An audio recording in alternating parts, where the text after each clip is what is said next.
Thank you. Welcome. My name is Roger Berkowitz. I'm the founder and academic director here at the Hannah Arendt Center at Bard College. And welcome to the virtual reading group.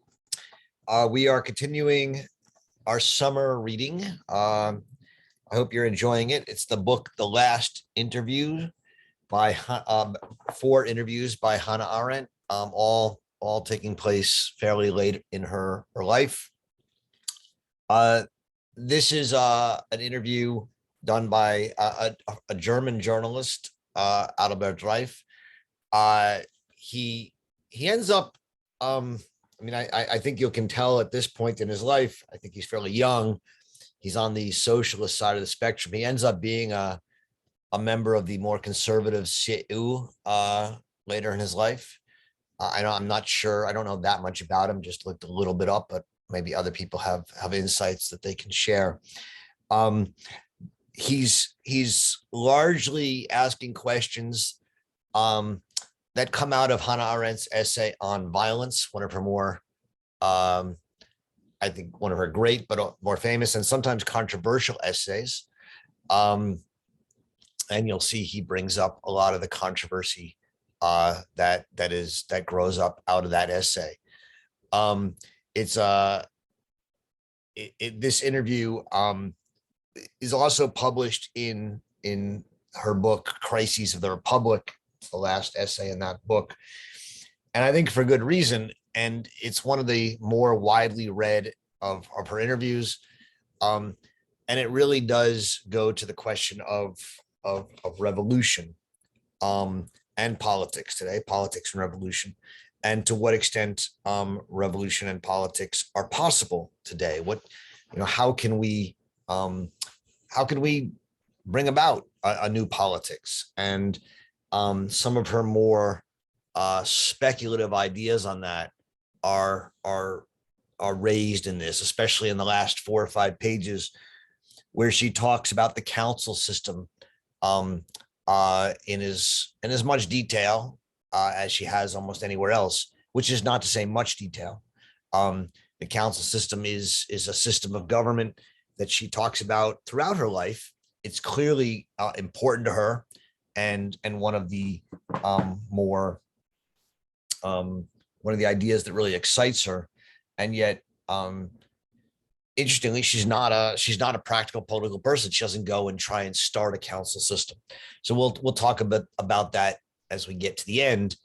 But it's something that might be worth talking about, especially since the Arendt Center has become more and more engaged in this process of helping to develop what we call citizen assemblies, which can be understood, and I think rightly understood, as a modern attempt to bring some elements of the council system as Arendt understands it to government today.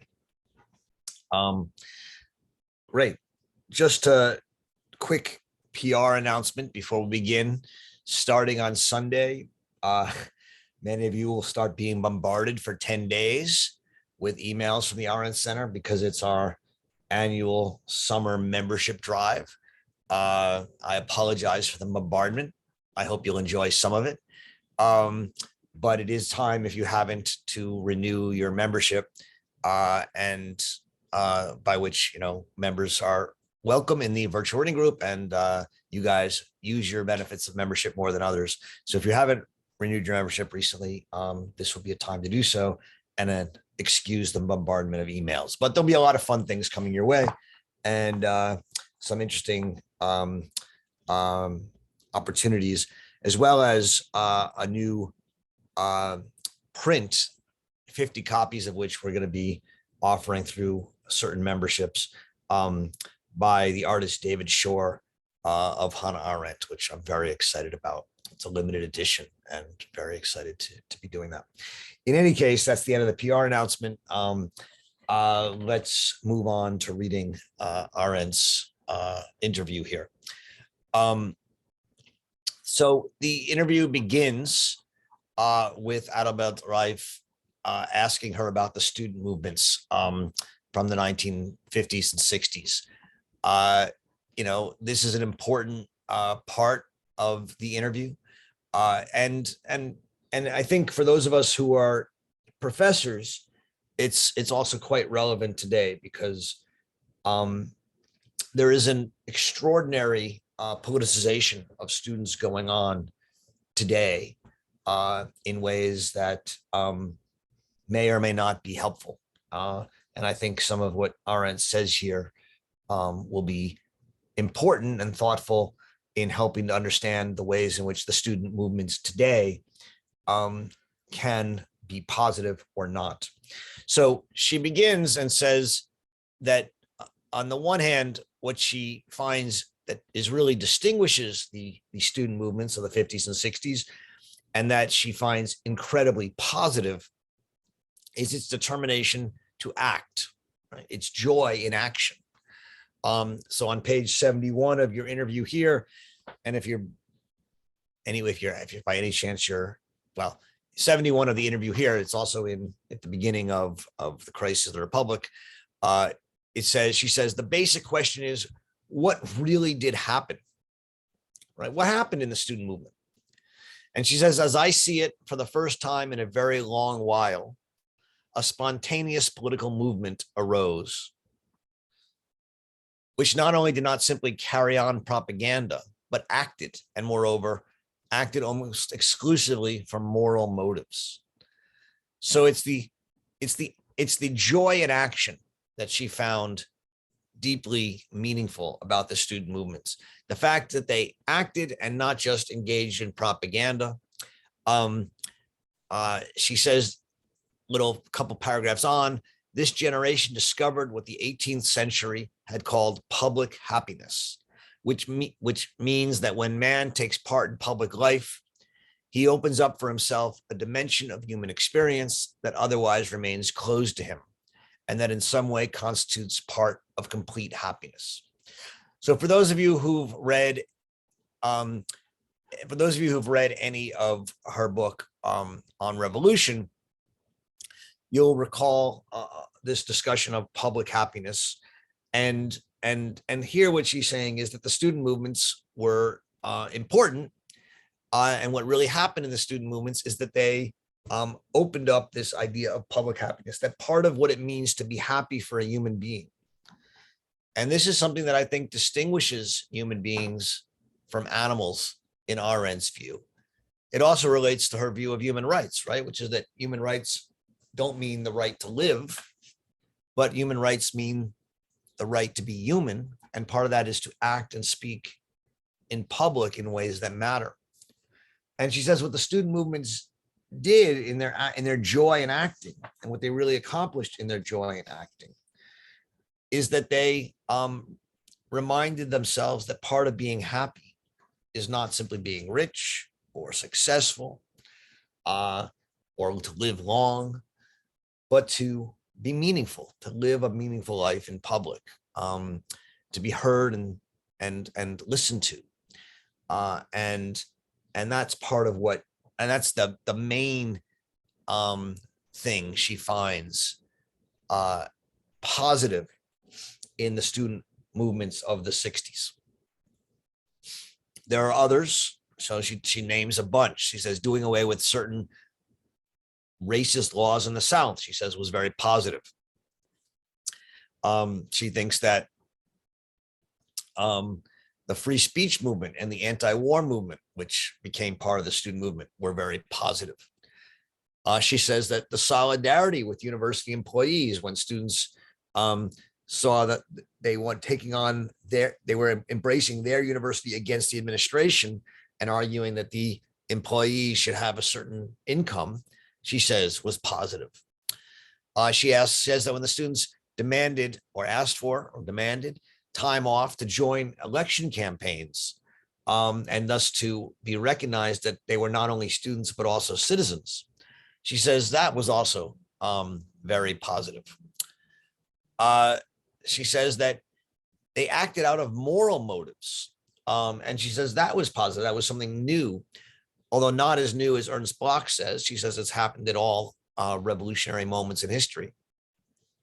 So all of these things she found quite good in the student movement. But she then says all good things in history are very short duration, but they last in influence.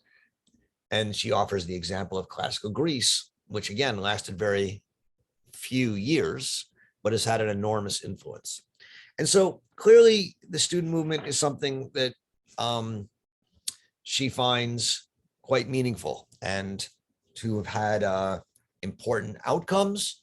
But I think the most important outcome is simply the model of a morally inspired love of action and engagement in the political realm. What are the negatives, right? What does she think that the student movement failed at? And that's I think in many ways the harder question, not because it's she says it very clearly, but it's hard because I think it actually challenges us directly as political actors today in ways that make us uncomfortable.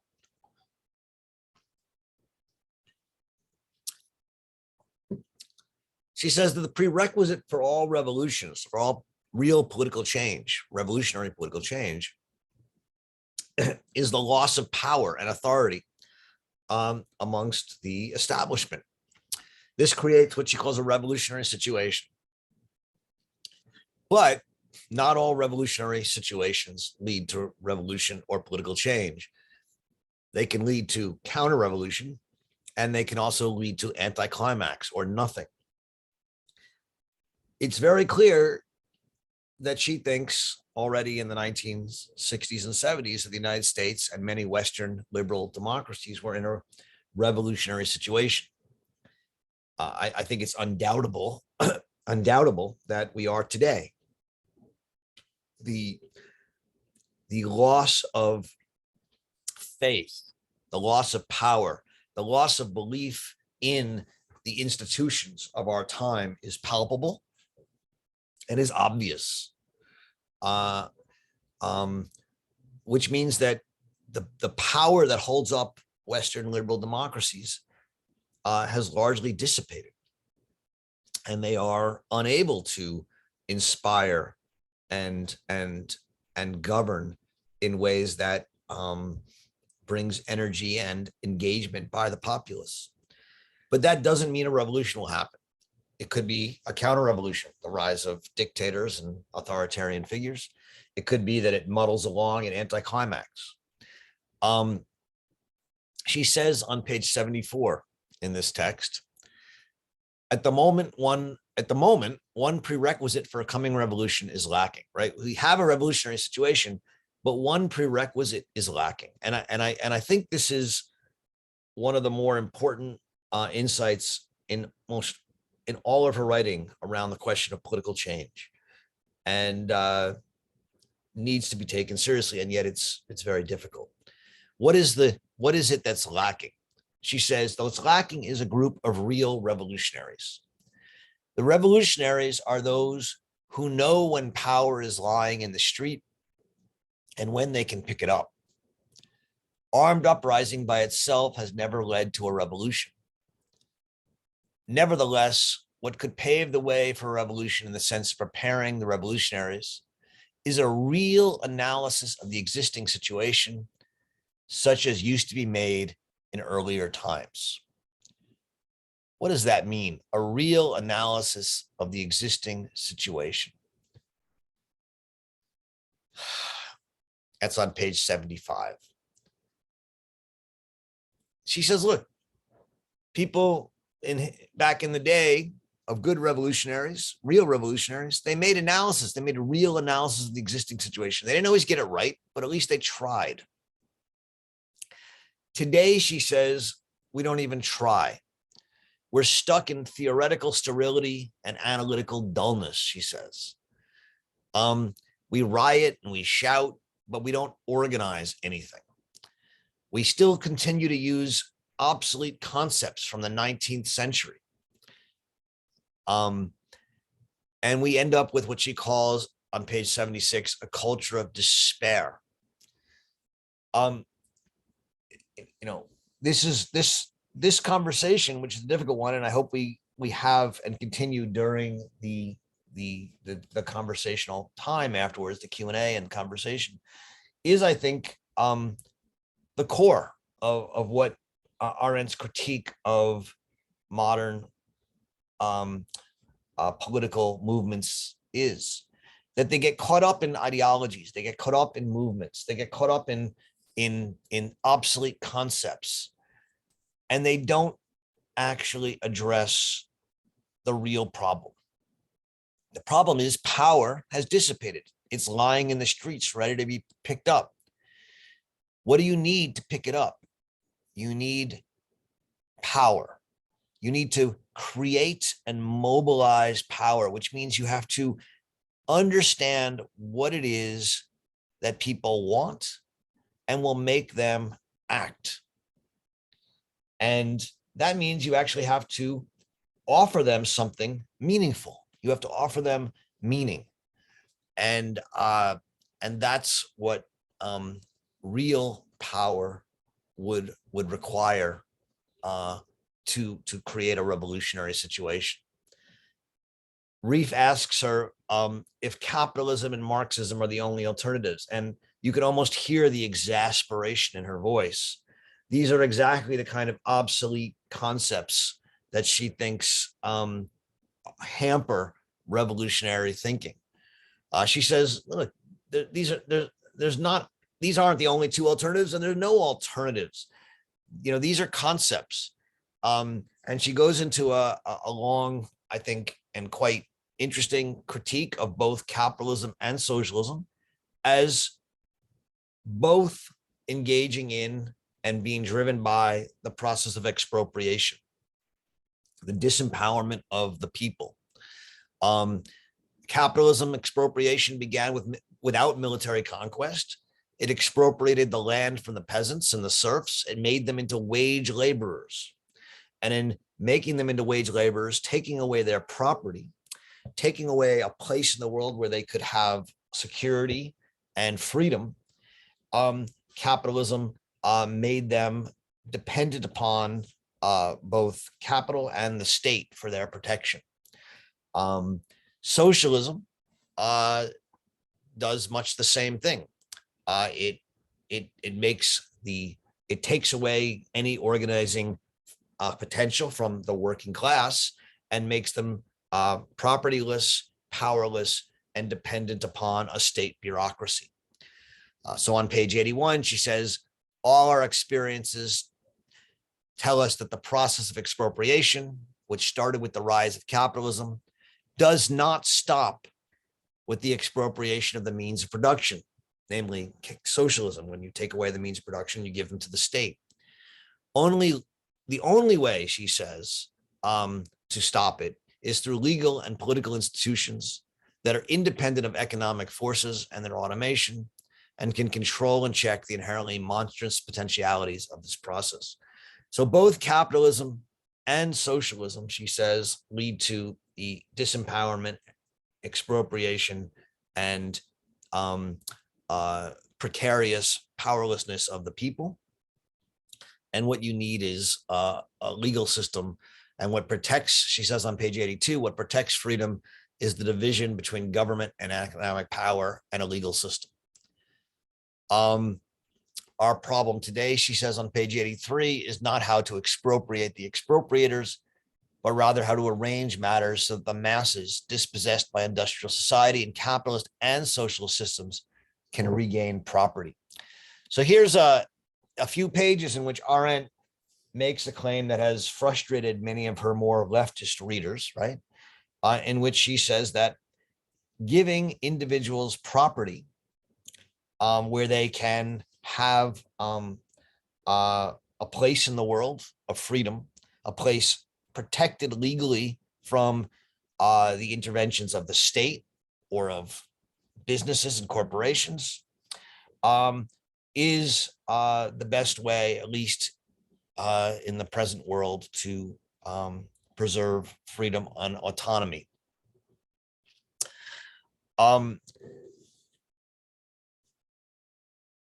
She then jumps, I'm going to jump to near the end of the interview, where she returns to this question of power and thus of politics. She says on page page 93 in this version, 223 in Crisis of the Republic, the loss of power. The people have withdrawn their consent from what their representatives, the empowered elected officials, do, right? That's part of the fact that power the governments have lost power and it's lying in the street. And then she says again on page 93, I spoke earlier about the loss of power on the part of the great powers. If we consider this concretely, what does it mean? In all republics with representative governments, power resides in the people. That means that the people empower certain individuals to represent them, to act in their name. When we talk about loss of power, that signifies that the people have withdrawn their consent from what their representatives, the empowered elected officials, do. That's on 93. She then adds, the mere rudiments I see for a new state concept could be found in the federal or the council system, right? And this is where she brings up this question of the council system. And the advantage of the council system, she says, it is that the power moves neither from above nor from below, but is horizontally directed so that the federated units mutually check and control their powers. This new form of government is the council system, which, as we know, has perished every time and everywhere, destroyed either directly by the bureaucracy of the nation states or by the party machines. Whether the system is pure utopia, I cannot say. It seems to me, however, that the single alternative that has ever appeared in history and has reappeared time and again.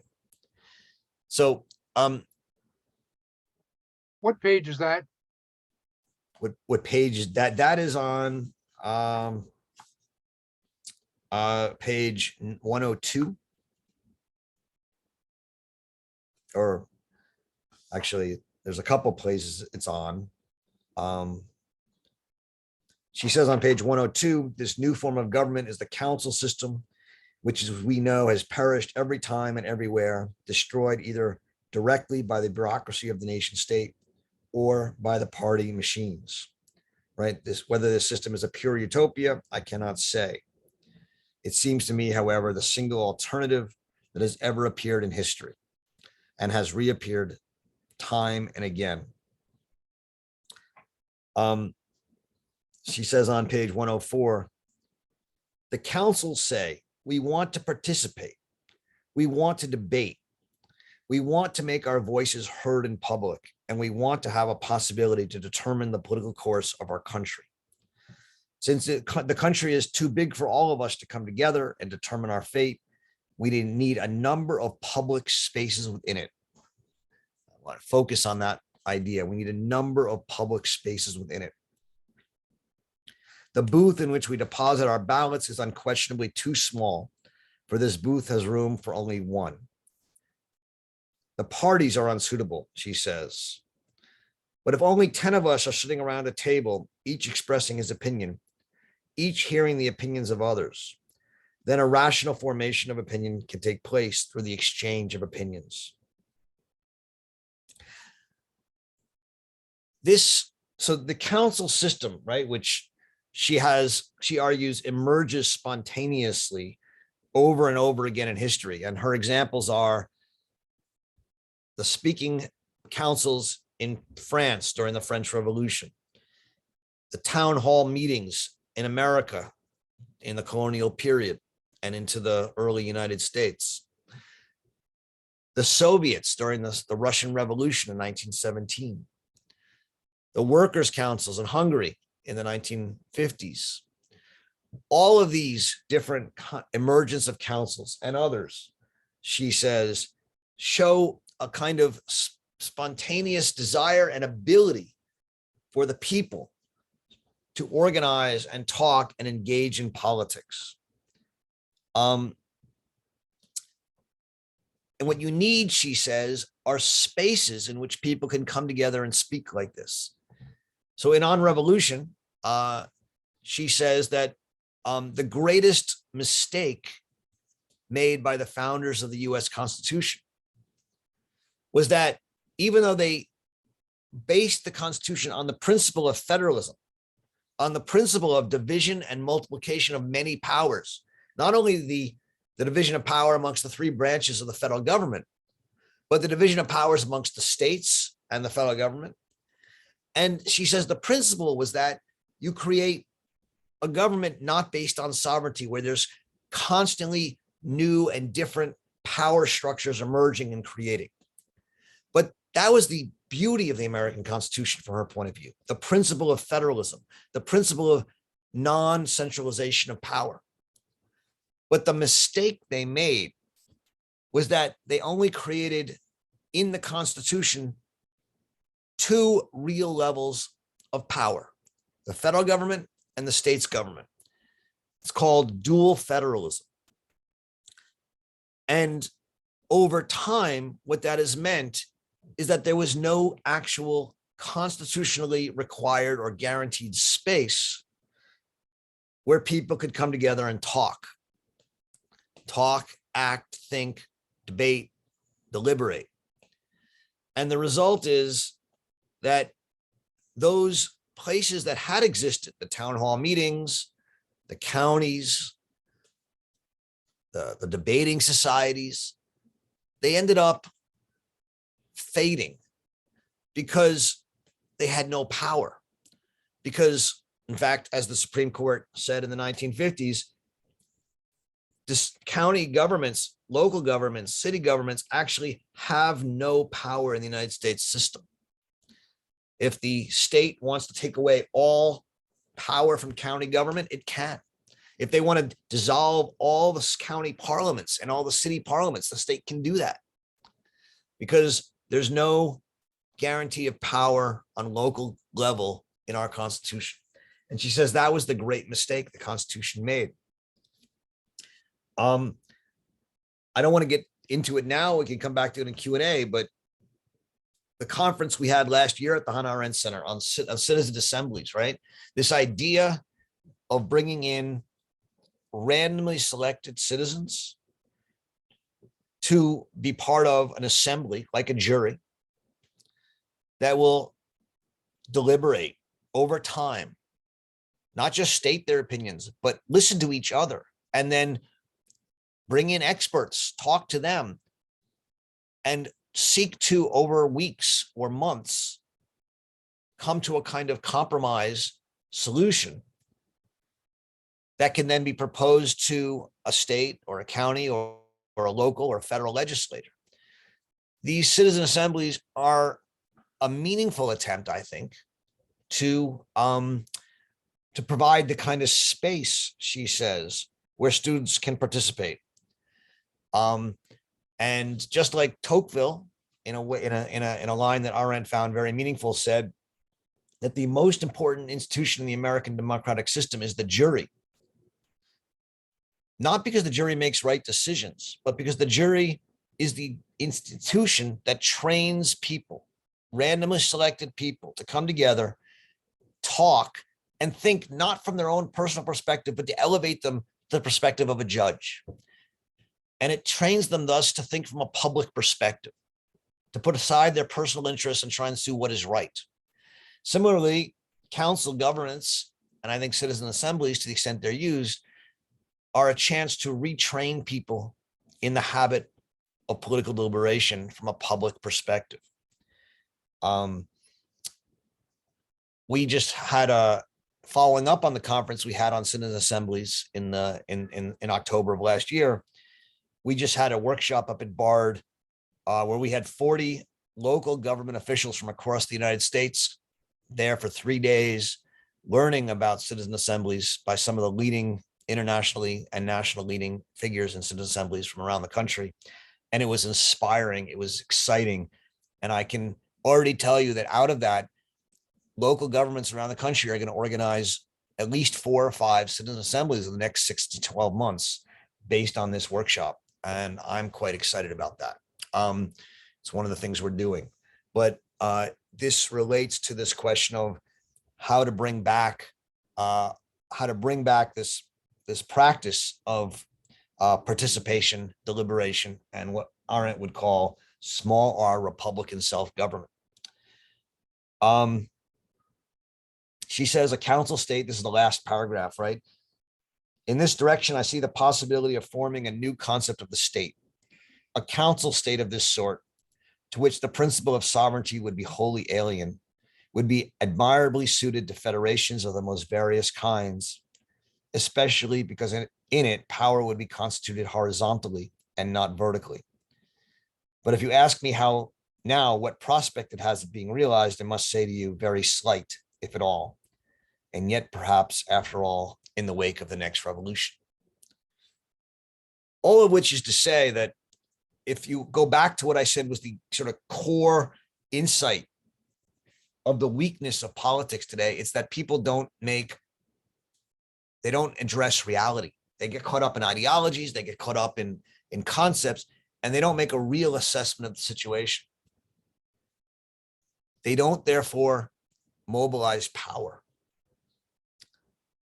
What I think is interesting about the citizen assembly movement compared to all the other political movements going on today is that it's committed to mobilizing power, right? It's committed to providing people a space to talk, deliberate, and act in ways that they'll decide, not us.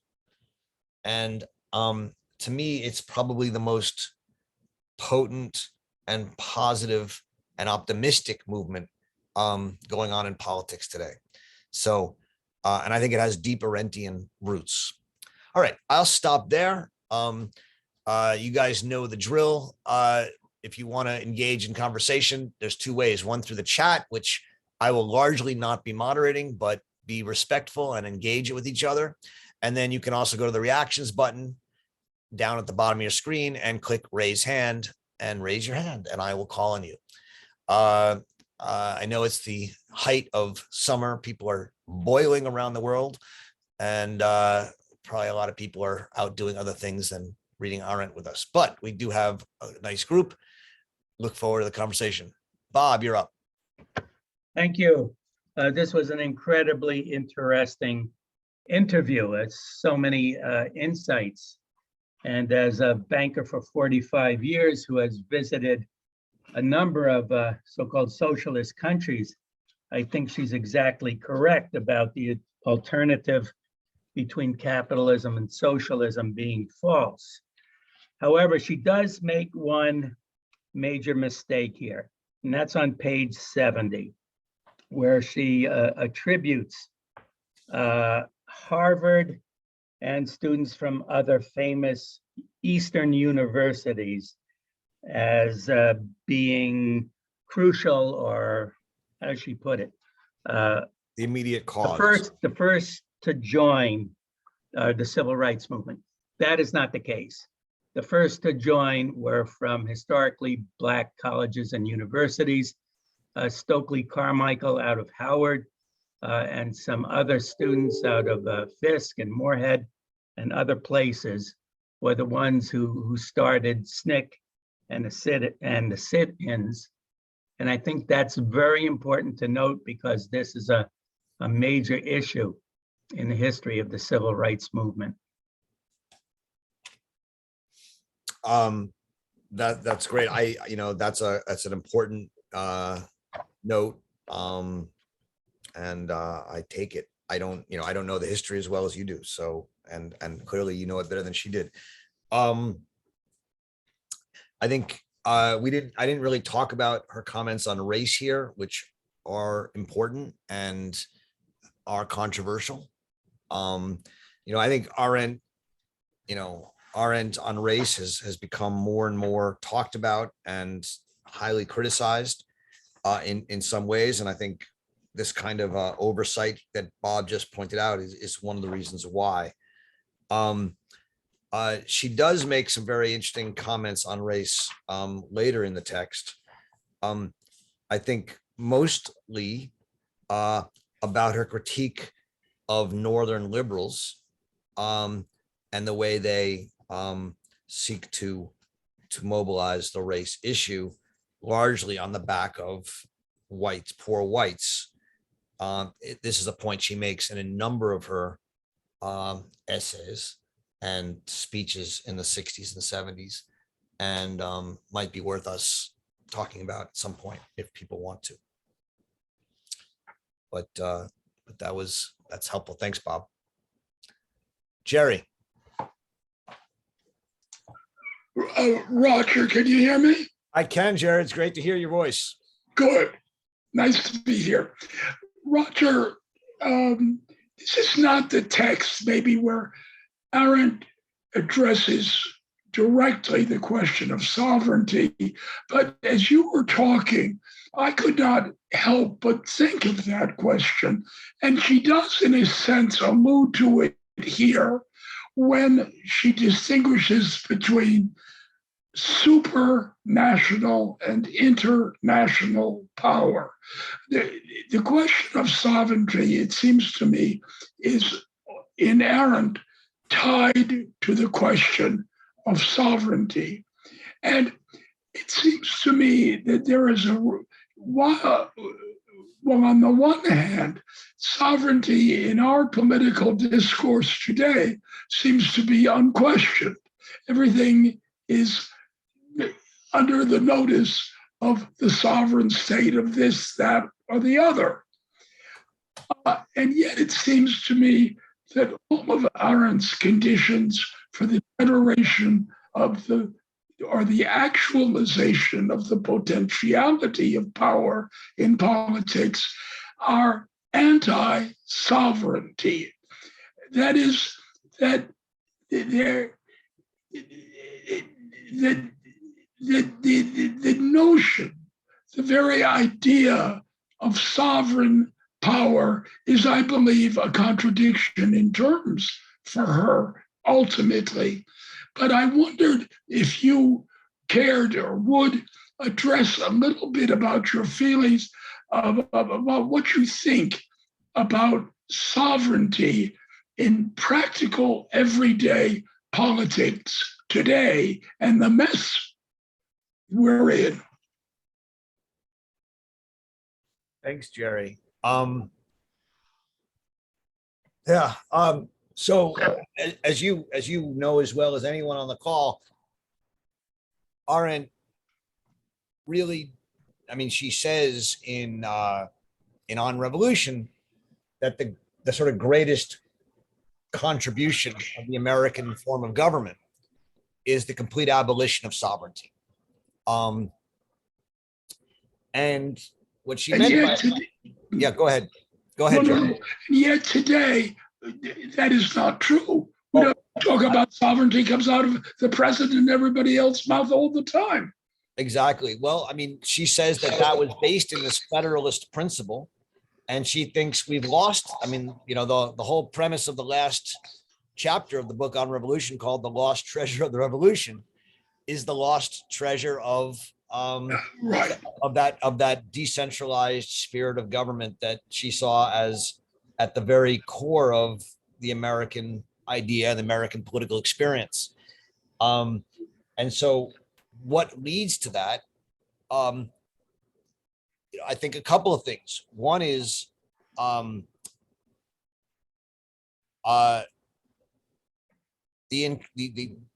New Deal and the elevation of the federal government over the states. I mean, you can't help but understand that. Another is the desire, especially after the Civil War and with the Civil Rights Movement, to disempower the states and give more power to the federal government in order to force through social change and civil rights and other legislation. And a third part of that, which he talks a lot about, especially in one of the prefaces to one of the revised edition of The Origins of Totalitarianism, is the rise of the US security state and US imperialism, and thus the demand for ever increasing federal sovereignty and supremacy in order to mobilize an imperialist military state. So these are the things which, in her mind, lead the US to lose its tradition of being a non-sovereign state or entity and become increasingly a nation state, along the lines of a European nation state, which she thought it should not be and was not originally.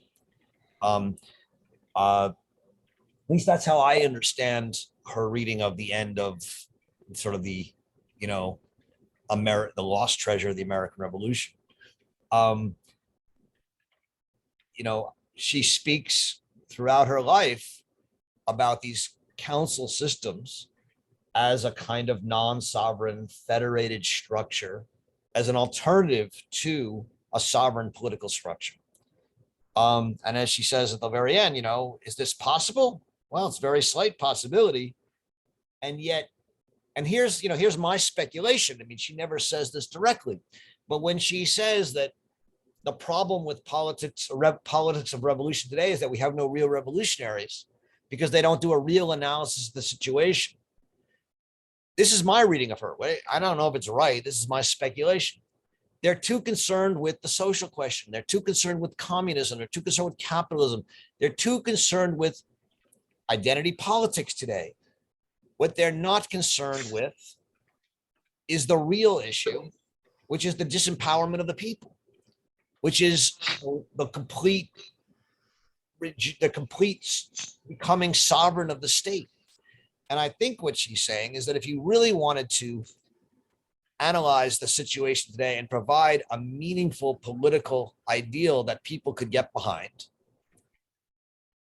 it might be a kind of council system of government. And that's what I take. That's sort of, again, that's not what she says. That's my reading of it. I just want to be clear about that. Thank you. But I would say that arguing for the power of the people, bringing people back into decision-making, could be a kind of movement that could create a revolution that large numbers of people on the left and the right could get behind. I don't know if that makes any sense to you or answers your question, Jerry, but. Yes, it's very helpful, Roger. It's very good. I think it's a good point to bring out. Okay, thank you. And again, I've been very careful about the Hannah Arendt Center not getting too involved in policy questions, as you know. And we've taken more and more of a engagement on these questions of citizens' assembly, partly because I do feel like they are very much a way to revitalize the kind of spirit of participation in the council system that Arendt was so engaged in.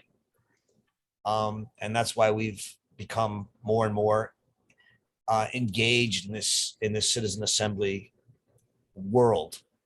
And I'm just putting it out there. So thank you. Do you want to say something about that or not, Jerry? You may have frozen.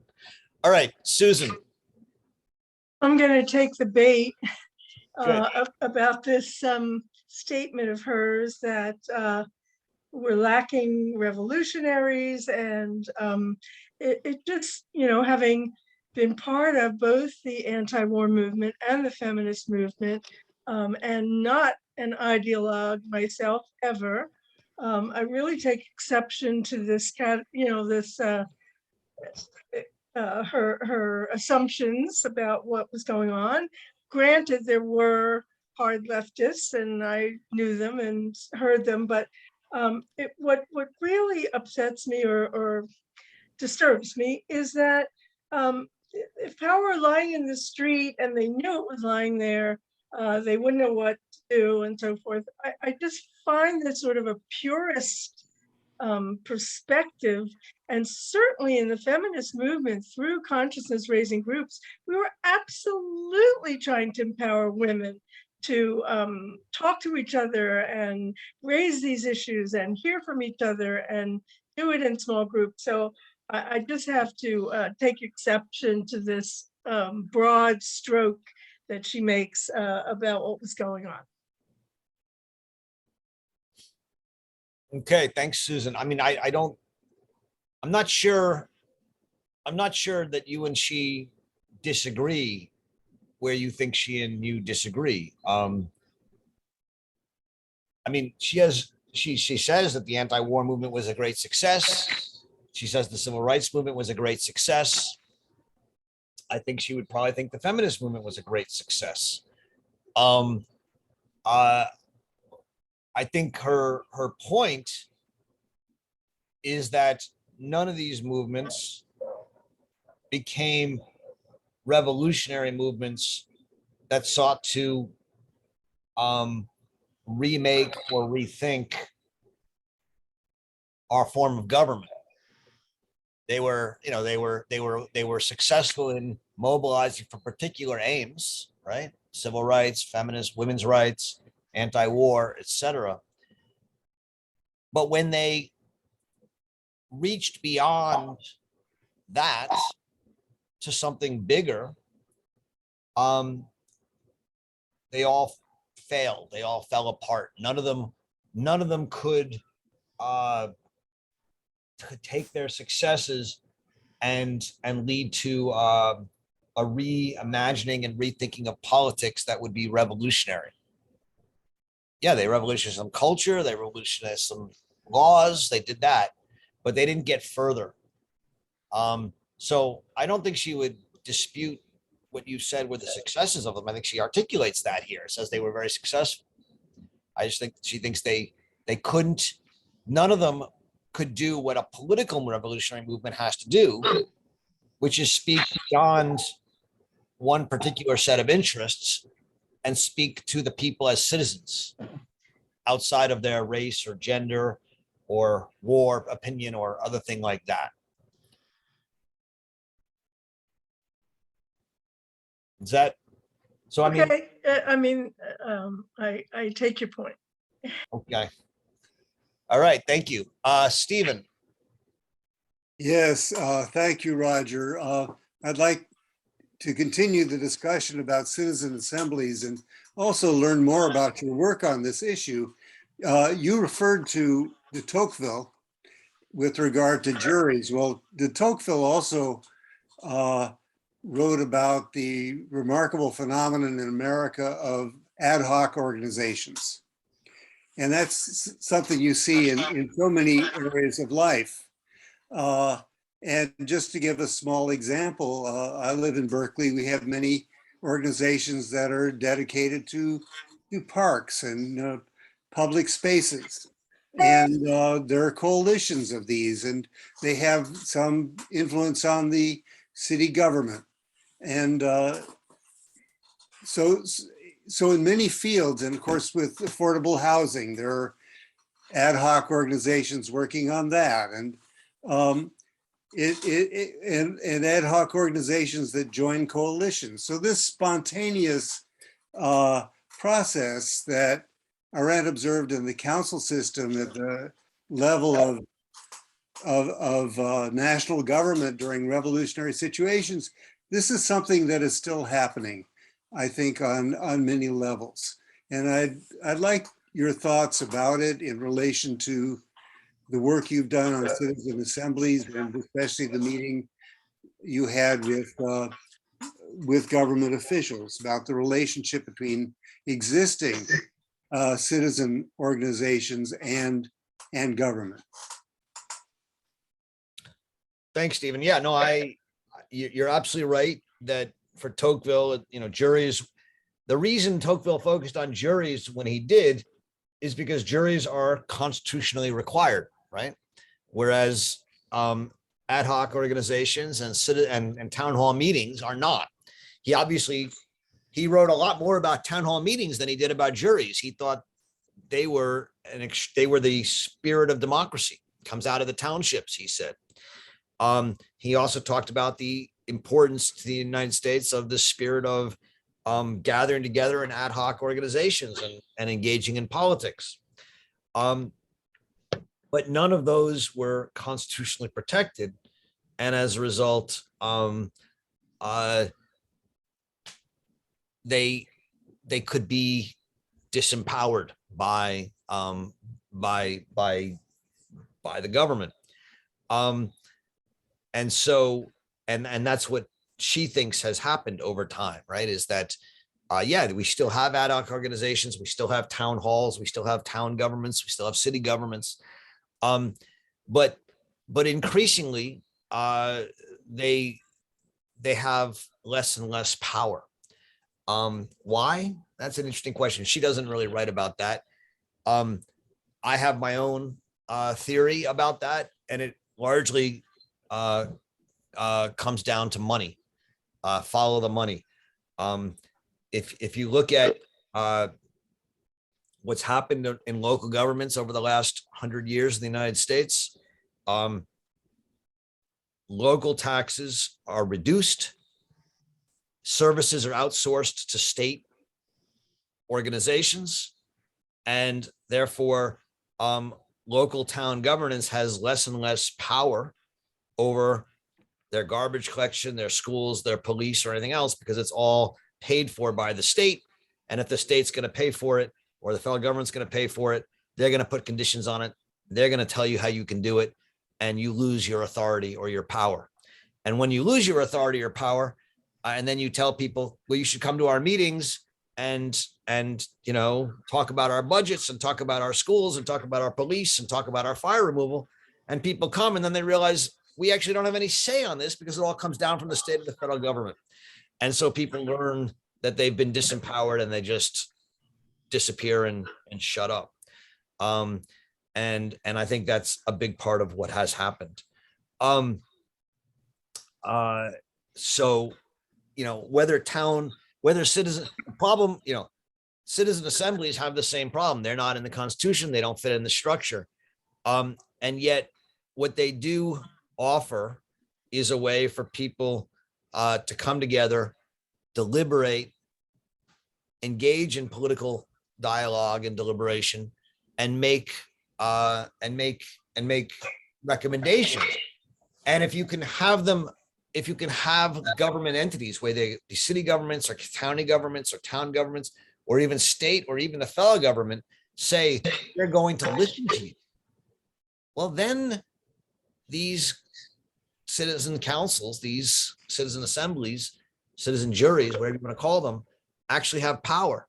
So when the French government calls together, 150 French citizens to talk about climate change and says, we're going to implement what you say, the people came together and actually did an incredible job and came up with all these recommendations that were so interesting and radical, but then ran into the problem that interest didn't want them. And so the French government backed out and said, we're not going to implement them. Well, what's happened? The people kept organizing. 6 of them have now run for and won seats in the French parliament. They got involved, they got engaged. And these kind of movements are pretty exciting. So, again, will they have a transformative, revolutionary effect on our form of government? Unlikely. But if we can get 1,000 citizen assemblies around the United States every year on different issues, that means you have, let's say the average size is 50 people. That means you have 50,000 people every year having the experience of talking with people they disagree with, engaging in public discussion, elevating themselves from their private interest to a public interest. That's not nothing.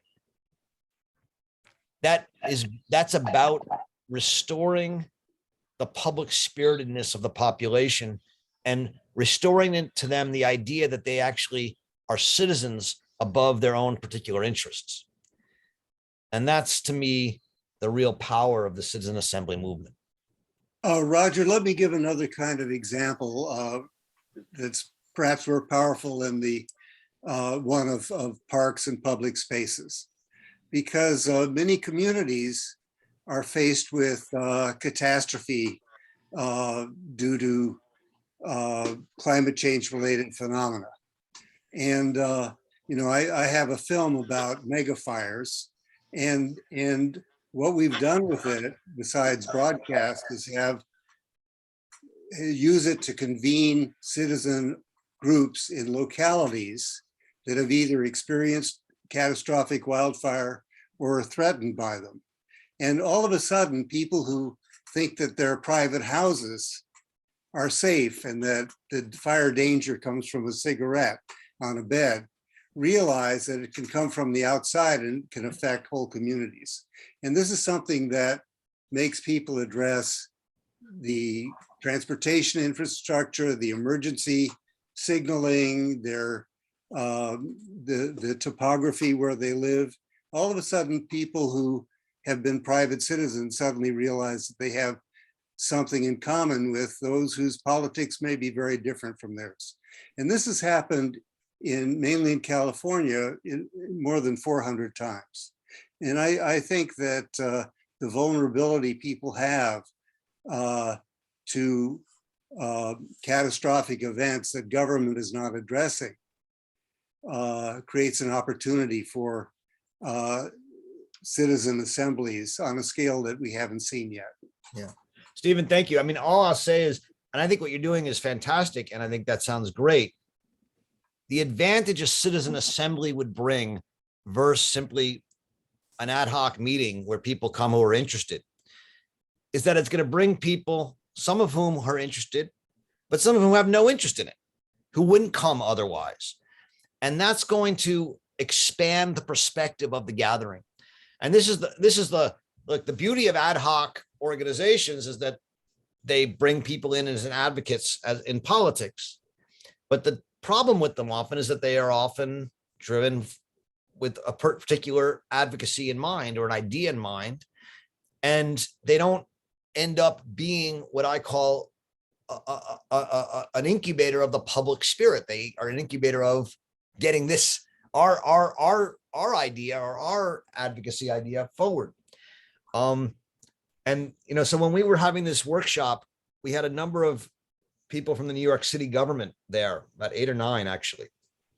And a couple of them were saying things like, well, we already have programs where we bring in citizens and listen to them. We have town hall meetings, we have this and that. Why do we need citizen assemblies? Can't we just make our town hall meetings better using some of your processes rather than doing citizen assemblies? And look, my view is try lots of different things. I'm all for it. But the difference is that what citizen assemblies do is they are designed to bring in a broader perspective. People, some of whom are interested, some of whom are disinterested, and they're designed to create a kind of mini republic in a way, in which you actually have to listen to people who fundamentally disagree with you. And that often doesn't happen when you bring in a town hall meeting, because you're usually attracting a certain group of people to your meeting. And so that's the advantage, I think, or one of the advantages of the citizen assemblies as a formalized structure. But okay. Thank you for your work on that. No, my pleasure. Thank you. Alex Knopp. Hey, Roger. Hi. I want to say how much I appreciated reading this essay or this interview, because it seems to me that she's applying her great principles from the human condition to concrete political movements in the 60s, civil rights movement, anti-war movement. And having been a part of both of those, and as you know, I wrote her in 1970, suggesting that she may have lost some of her enthusiasm prematurely for them. I was really glad to read these remarks. I do want to say that, this whole issue about federalism and state, local, and the question of the authority of cities and localities is really the most critical question in the country today. You can look at any issue. Let's start with COVID. I mean, look at mask mandates in terms of federal abdication, state attempts to use them, states' reaction against them, localities to step in the vacuum left by states and the feds, reaction against localities. And it's the same issue, whether it's the virus, whether it's what happens with abortion going forward, what happens with gun control going forward. All of these now have such a tremendous state and local dimension And I think what's interesting is even if we think that city and local government needs to be stronger, the main problem we have now is states trying to preempt the ability of localities to use what little authority they have under state constitutions to take away that authority. So this massive preemption by, let's say, conservative state governments, whether it deals with union organizing, with minimum wage, with environmental issues, with COVID, this is where a lot of the real struggles are taking place right now. So I think this reading is really critical for what we're dealing with in real time. So thank you.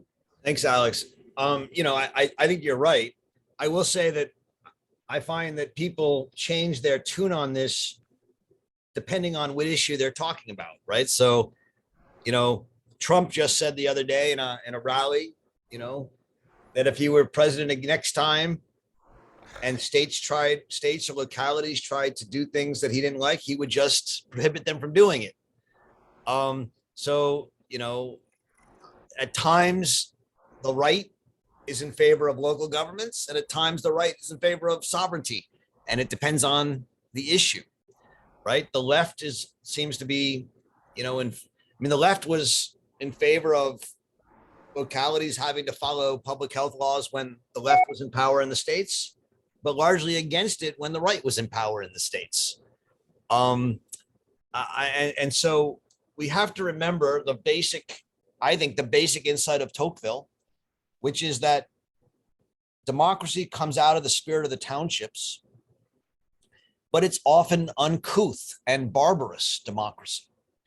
And the problem is that it often runs into the demand for civilization from larger, more elite-driven bodies. If we're really, and this is the problem with council governments, it may well lead to racist and sexist and homophobic and other kinds of rules in some localities. And we have to decide to what extent you're willing to accept democratically inspired local prejudice. Now, we do live in a constitutional system, and the Constitution does set limits on what a government can do, and on and so we have to decide what is a constitutional right. And obviously, whether abortion is one or not is highly debated right now in this country. But I'm someone who's arguing, along with Arendt and Tocqueville, for more local authority, as are you. But I think it's also just important for us to be honest with that may lead to quite, in some places, quite restrictive and prejudicial outcomes. Sure. And we have to decide if we're willing to accept that. Yeah. And Well, part of the problem is that so many people argue for this until they come up against something they don't like, and then they change their mind and say, that's illegal. Well, fortunately, we have a tradition that the current Supreme Court doesn't seem to respect very much, of having the federal constitutional rights enforced as a matter of federal law and supremacy. But anybody who really cares about these issues has an opportunity now to get involved at the local level on this stuff. And it's really critical. Just one last thing for our colleagues on this call. Next session, the United States Supreme Court will be taking up an issue called the Independent State Legislature Doctrine. And it's an effort by, I'll say, very conservative right wing to make state legislatures the ultimate arbiter of state election law, rather than state constitutions and state Supreme Courts having any say. This is going to be a really critical issue, and is a very bizarre reading historically and judicially. And as an attorney, as well as a former mayor, I'm really appalled that this kooky theory has been promoted up to the Supreme Court. So people should watch that very, very carefully. Yeah, obviously that's I'm sort of going on the assumption that case will not win, but if it does, it would radically change the nature of the democracy in this country. So we should be aware of it, all of us. So thank you.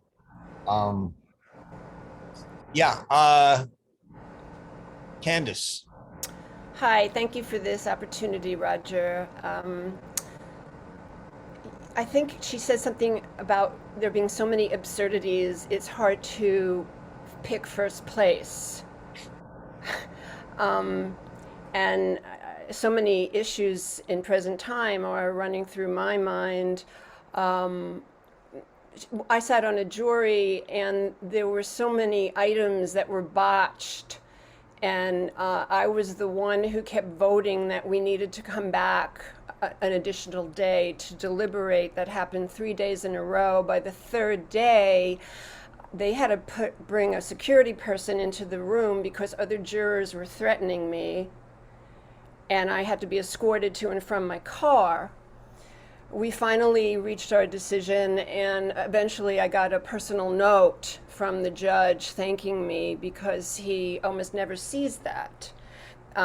People really, they weren't upset about my position. They were upset about relieving their babysitters and like honoring their lunch dates and getting back to their projects and their sales. So that's one thing that came up regarding, the concept of juries being, in our favor. These are very peculiar times about our judicial system. Then again, she mentioned something about accurate representation of issues. And, I've written into some journalists I know locally related to NPR even, and related to COVID and there's a lot of inaccuracies about how the etymology issue is still not clear globally. And, even people who I've enjoyed a relationship with about controversial issues sort of faded into black at a certain point.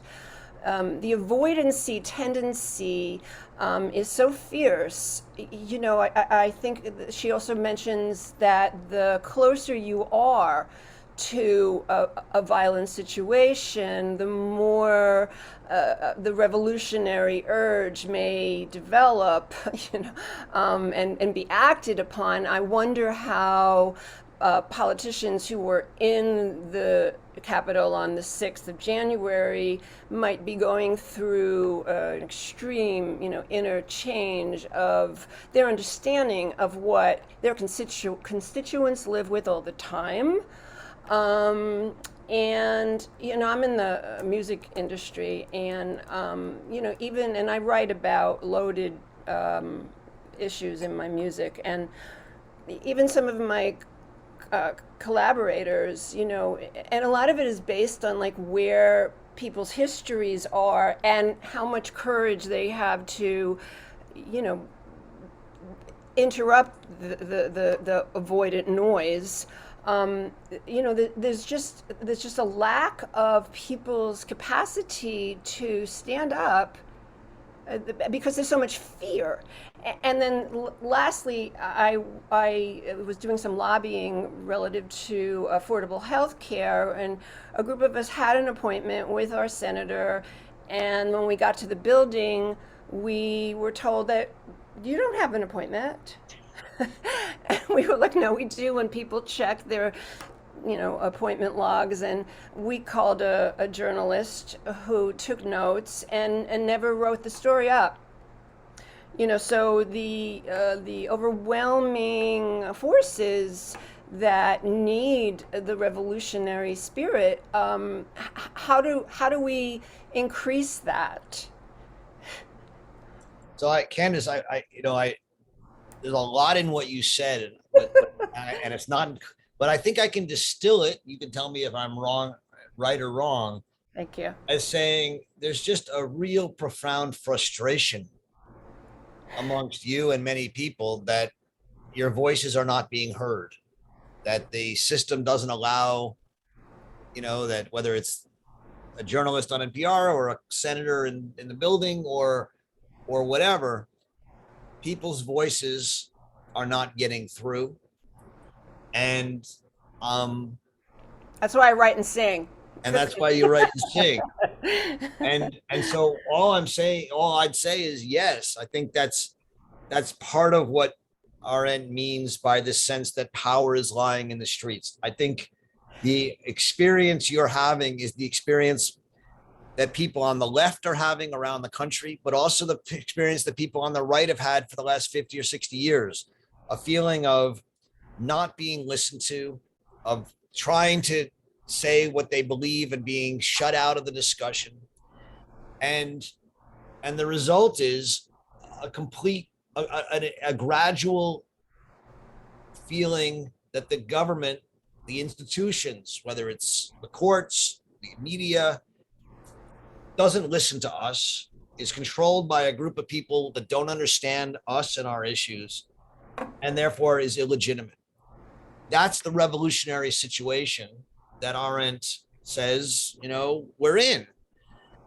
The problem is it could last for a long time, or it could lead to a counter-revolution unless people have the ability to articulate what is it that unites a broad swath, right? I mean, this goes back to Suzanne's question. You have Susan's question. You have feminist movements, you have Black Lives Matter movements, you have civil rights movements, you have trans movements, and they all are having some successes. You have white power movements having some successes. Well, who are the revolutionaries who are articulating a new American idea, right? Who are the revolutionaries who are speaking to the people not as parts of individual things, but as citizens of the country? And that's what is currently missing. Real revolutionaries. That's what you would call them. I agree. And, Arendt makes note of not only articulating, but also of recognizing the phenomena. And that's where I think there's a laziness and a complacency and an avoidance that, I'm a person who I go out there and I still, hit the resistance.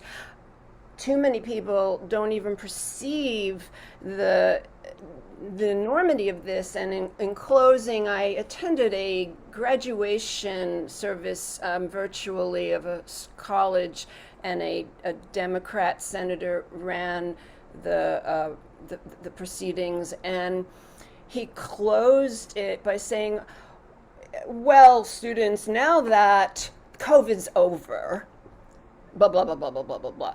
And I just got on there and I said, what are you doing? How can you say that? And so we just have the issue, and this is a well-respected Democrat, these are just crazy times, Roger.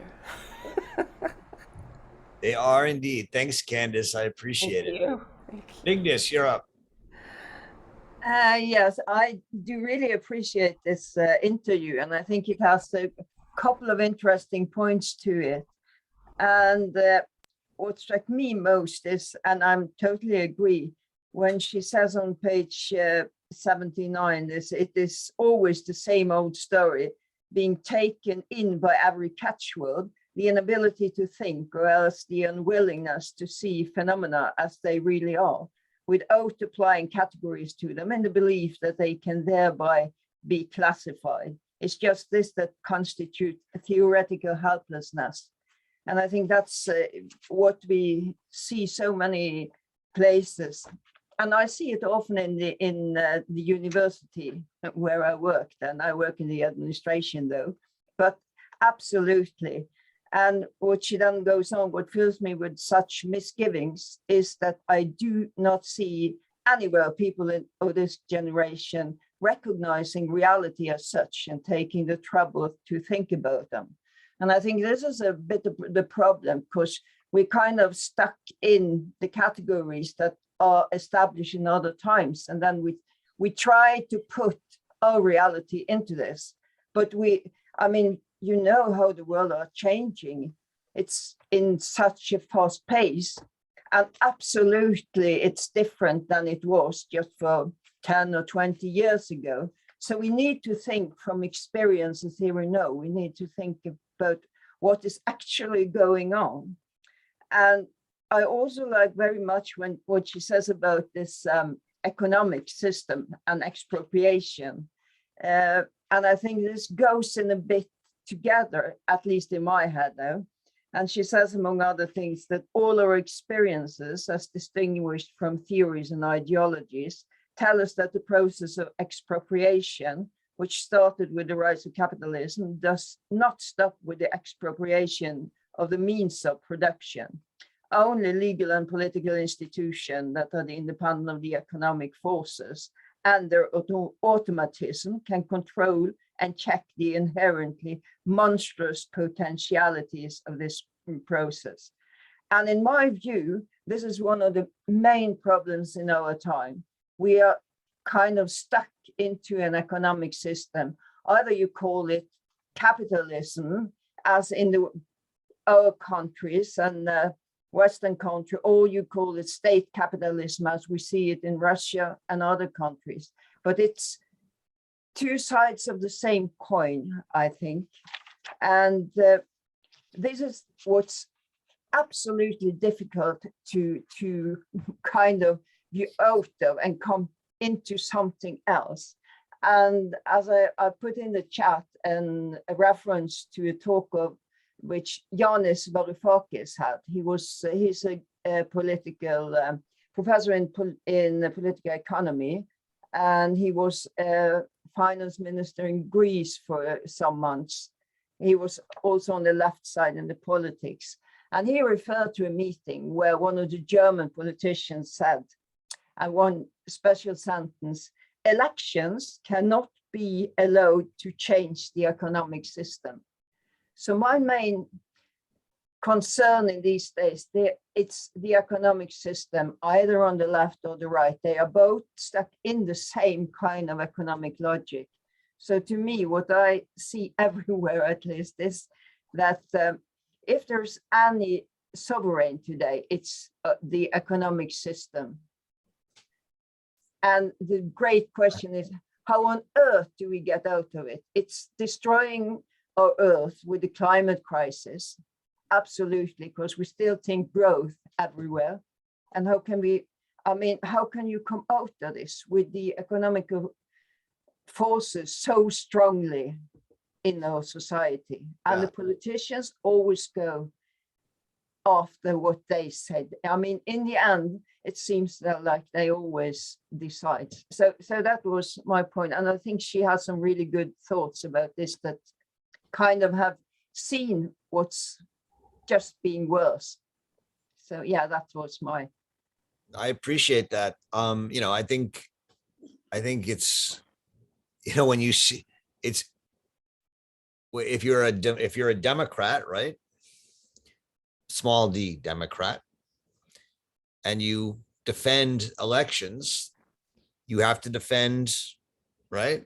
The election of right-wing authoritarians, the left-wing authoritarians, as well as middle of the road or others.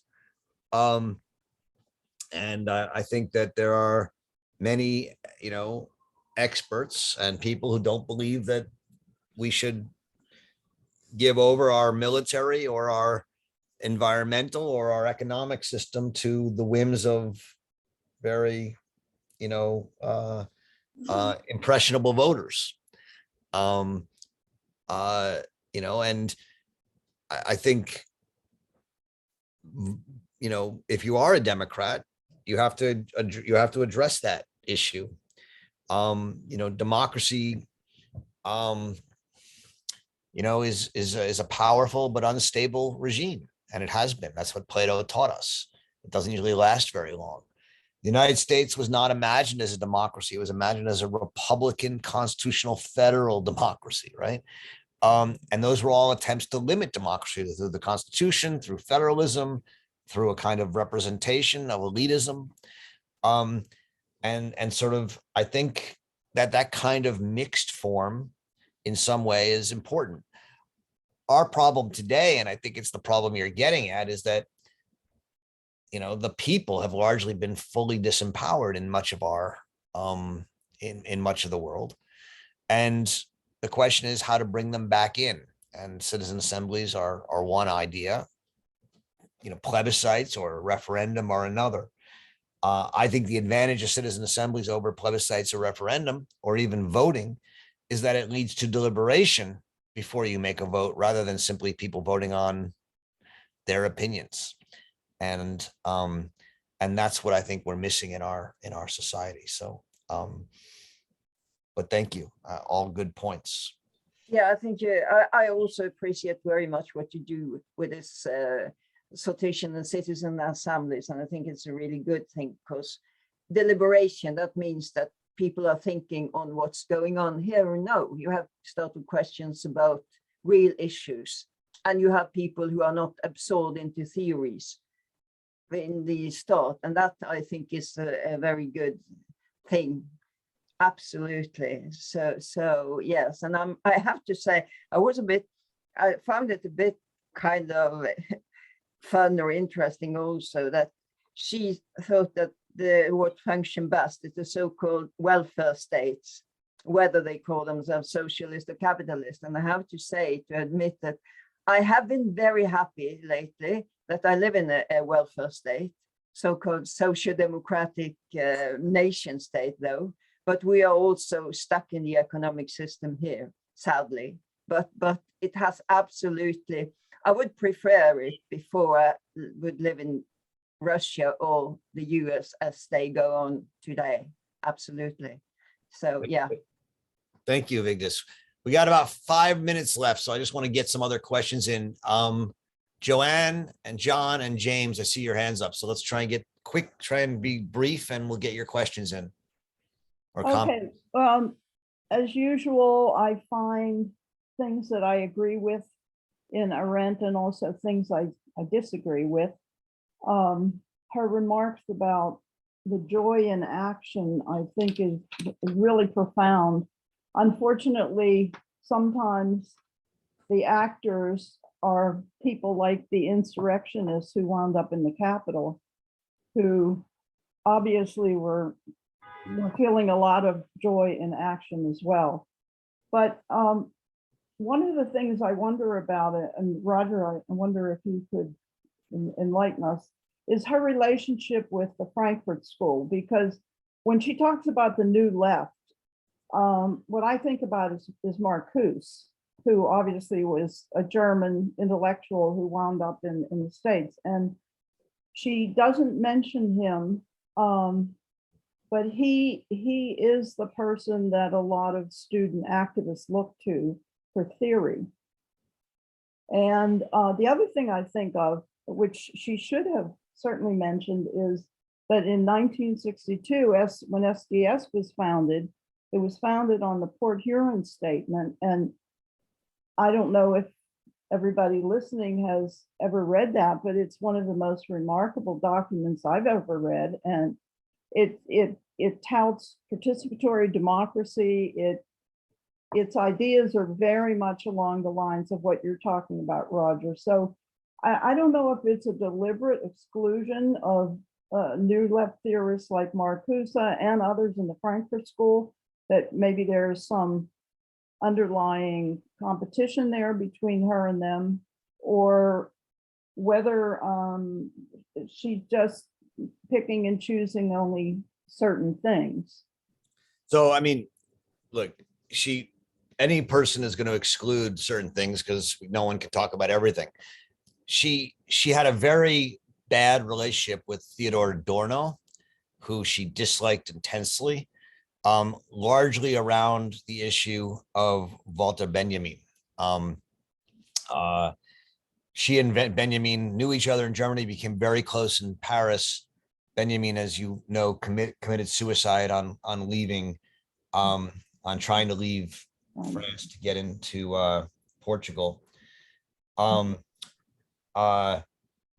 She blamed Adorno for a lot of Benjamin's troubles, and believed that Adorno wanted force Benjamin into a kind of ideological straitjacket of the Frankfurt School, and actually rewrote some of Benjamin in order to like make him more theoretically compatible with the Frankfurt School and things.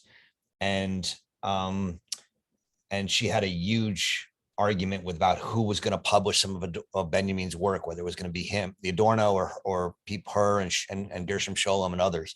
So there was a lot of politics, you're right, behind her dislike for the Frankfurt School in general. As for Makuza, I don't know the history there as well. I've read about some of it, but I don't remember it off the top of my head. I'd have to go back and look at it. I just don't know.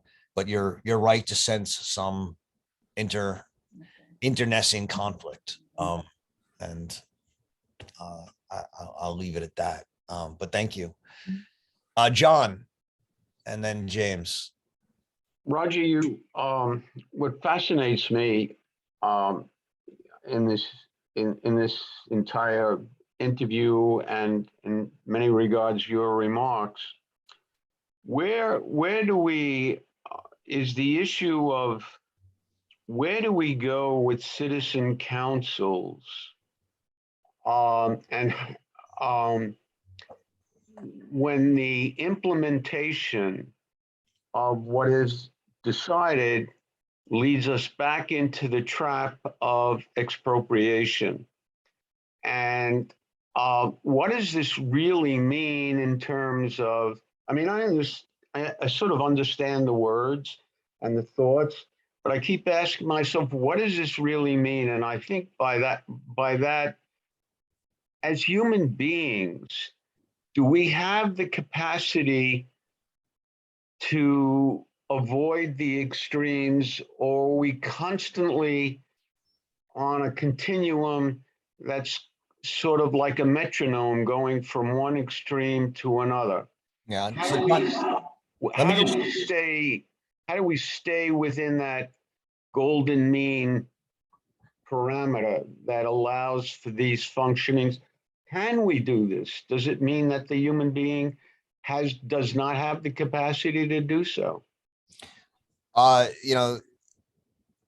Look, I don't think there's going to be any solution that leads to the right answer, and that's primarily because there is no right answer. Remember, for Arendt, there's no truth in politics. These are all opinions. The hope is not that you create a citizen assembly that will always do the right thing, but that by creating a citizen assembly or council government or a system in which people deliberate, more often than not, they will make a judgment that is not purely prejudicial and personal, but is elevated. Do juries always make the right decisions? No. But generally, juries have worked in that the people on them are try and make the right decision. They move and they elevate themselves up, or at least that's the hope. And the hope would be that the same thing happens here. And so, without being too cynical, or maybe I am going to be very cynical. I find us, can we accept decisions within the council that, for any form of government, that we are prepared to accept when we don't believe in the outcome of the decision? I think we can. I mean, I'm quite convinced we can, as long as we believe that the system is not rigged. And I think right now people feel the system is rigged. And on both sides. On both sides. The question is, can you salvage that? James, I was hoping to get your question in, but we're out of time, so I apologize. I hope you all enjoy reading around. We do meet next week. We have a meeting. We've been having a very irregular meeting this summer. We are meeting next week for the last interview here. I look forward to talking about it with you. Enjoy reading Hannah Arendt.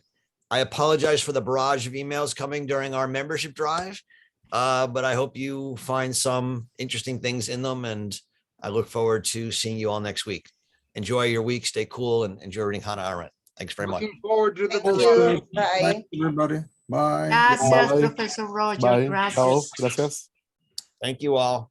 Thanks, Bye. everybody. Bye-bye.